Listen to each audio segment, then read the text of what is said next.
Okay, hi. Wow, it's been a really long time since I've said that. I know I used to start off all my videos like that, but now it's like for real. Like it's actually been a really long time since I've said that. Probably like what, 3 or 4 years since I've done one of these, like sit in front of a camera and talk. But it's funny because it used to be like second nature to me. And now it's kind of like, am I camera shy now or what? Like I just don't, where do I look? Do I look there? Do I look there? It's like it's my first time or something. Anyways, as you guys can see in the title, I just wanted to make this video to update you guys on what's been going on with my life and what kind of plans I have for 2020. So yeah, first things first, I have moved to LA.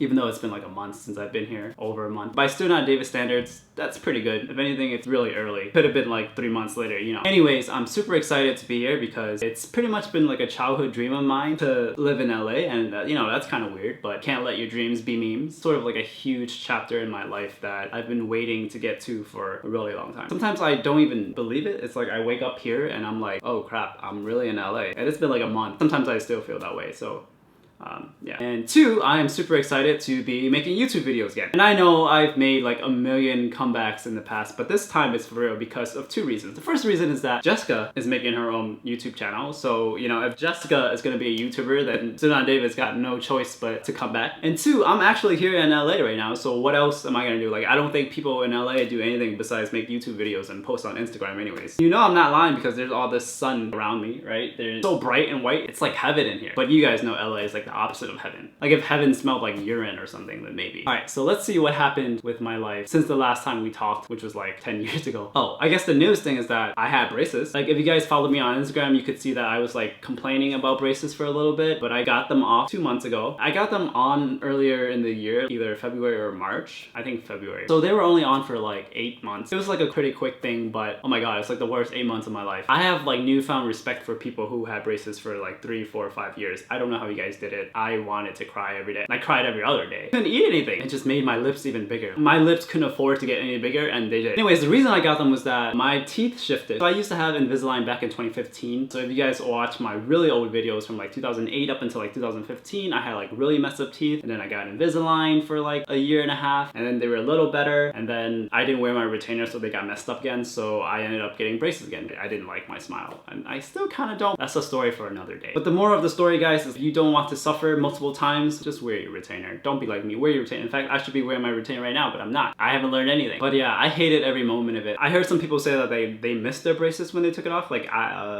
you're not human. I can't relate to you. The sun's getting even brighter now. It's getting hot. Okay, and then later in March, I got surgery for my sinuses. That was a really big deal. So I always had like really bad congestion, and it made it very difficult for me to sing. So for 8 years, I couldn't sing properly. I always had to take like medicine to sing, like decongestants, but it didn't really help. I thought I was allergic to my cat, but my cat passed away 2 years ago and I was still congested. So I was like, okay, clearly it's not my cat. So when I got x-rays for my braces, they found that I had a giant polyp in my maxillary sinus, which is like this sinus right here. So this entire cavity was blocked up by this humongous polyp, and that's why I couldn't breathe, and it was also infected. So that was fun, and that's also the reason why my smile was crooked, because the polyp deformed my face, I guess. So like it pushed everything down. So basically, I have a medical excuse as to why I'm ugly.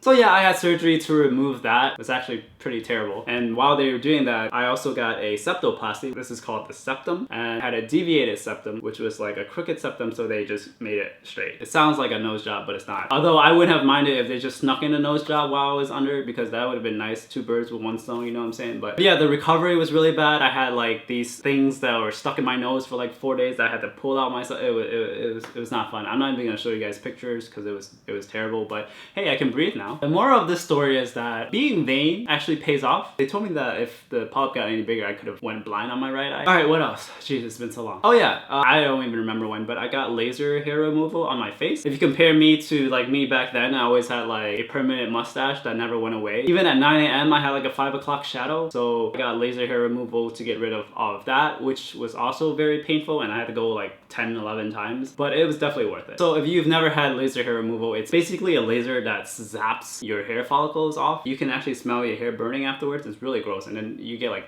redness. It's really painful. The only way I can describe the feeling is like when you guys go to sushi restaurants, you know those torches that they use on the tuna? Imagine one of those torches torching your skin for like a second. That's how it feels. Even though that's never happened to me, that's the only thing I can think of that would probably feel like how the laser feels.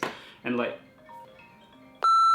Okay, sorry about that. That was my TV. I've been living over a month without a TV. The area on your upper face is actually super sensitive, so it hurt a lot. And it never got better either. Every time I came, it will still hurt as much as it did the time before. But despite all of that, it was actually the best investment I've ever made because now, one, I don't have to shave anymore in the morning. Two, I just look cleaner and younger. I could have grown facial hair anyways because I was like patchy like all over, so it's not like I missed out on anything. The only drawback I could think of is that when I'm like a grandpa or something and I can't grow facial hair, I don't know. Is it ever bad to look young? I don't know. I'll regret it later probably, but for now. So yeah, back to LA. Like I said, I've been here for a little bit over a month and so far I really love it. I love the weather, although I kind of got scammed because the last 2 weeks, well today is not like that, but the last 2 weeks have been really rainy and they told me that it never rains in LA. I mean, I thought there's supposed to be a drought, but it's not that bad because I don't really leave the house because I don't really have friends, so that's okay. And it's been cold, and by cold I mean like 50s and 60s, but compared to back home where it's like 20s and 30s, I guess it's not that bad, but you know, I just need something to complain about. I was like, I didn't move here for this, but now it's better. I also really like the food. I live in Koreatown, so there's a lot of really good food options. There's literally a Korean barbecue place at every corner around my perimeter. Every direction I go, there's Korean barbecue. The only problem is that I don't have friends, so I can't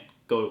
The traffic is pretty horrible, but I don't really leave the house or go anywhere because I don't have friends, so it works out.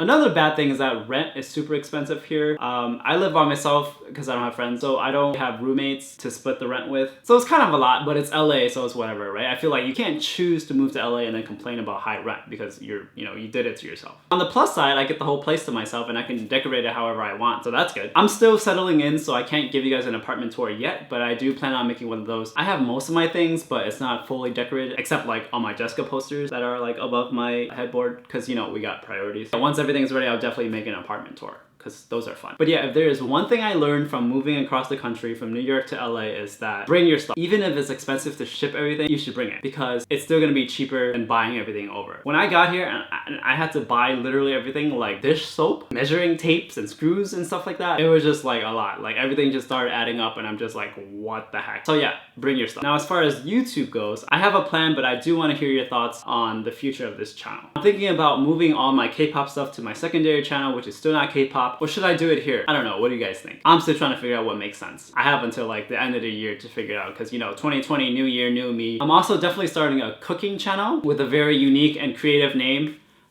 Still not cooking. So go ahead and subscribe to that if you guys want to see me cook. I highly recommend it because we're adults now, we gotta cook instead of eating out because we don't have friends to eat out with. And then for this channel, I'm really not sure. What do you guys think? Did you guys subscribe to this channel for comedy, vlog, covers, K-pop? Let me know in the comment section because I really don't know what to do with it. I'm obviously not gonna kill it because it's my main channel. I just want to make the kind of content that the majority of the people who subscribe to this channel want to see. So your feedback would be greatly appreciated. Oh my god, it's getting hot in here. So yeah, you're gonna have to trust me when I say that I'm actually gonna make videos again because I came all the way here, so I better. I hope so, or what else am I gonna do? So yeah, that's what I wanted to share with you guys for now. 2020 is gonna be a big year for me and for us, if there's anyone out there still watching. Thank you guys so much for sticking around even though I didn't. Thank you for staying even though I left, kind of like how my dad did to me. That was a joke, but not really. Where are you, father? But honestly, it really means a lot to me and I really appreciate it from the bottom of my heart, and I promise you guys that I won't let you guys down this time. So yeah, with that being said, I will see you guys next time, and there will be a next time. Okay, bye.